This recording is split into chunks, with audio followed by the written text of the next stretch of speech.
越敗越戰 #失敗是人生最棒的練功房。人生就像一場大型線上遊戲，而我發現自己簡直是無限復活幣的持有者。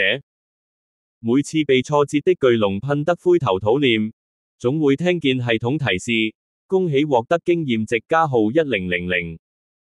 這種奇妙的升級方式，讓我成為專門收集失敗的職業玩家。記得第一次挑戰廚房魔王時，我手握菜刀就像握着屠龍劍，鍋鏟與平底鍋鏗鏘作響，結果端出盤黑得發亮的糖醋排骨。媽媽面不改色地吃掉後說：下次可以改名叫焦糖核彈。從此我明白，失敗的滋味比成功更令人難忘，至少味蕾會幫你牢牢記住。國中時參加機器人競賽，我們的鐵皮戰士總在起跑線跳起機械舞。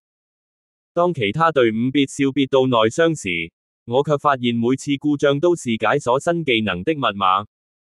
就像換俄羅斯方塊，看似要 game over 的瞬間，總有奇蹟般的長條積木從天而降。歷史課本裏藏着滿滿的復活秘笈。愛迪生發明燈泡前燒毀3000多斤鎢絲，根本是古代版的不氣餒挑戰賽。王羲之練字把整池水染黑，根本是古代最狂的墨水戰士。原來所謂成功，就是把失敗的碎片拼成黃金聖衣的過程。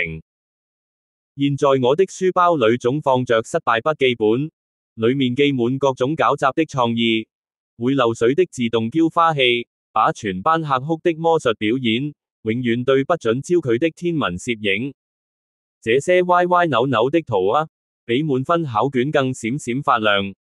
畢竟真正的通關密技，從來不是完美無缺的攻略，而是摔得鼻青臉腫時，仍能對着天空比呀的勇氣。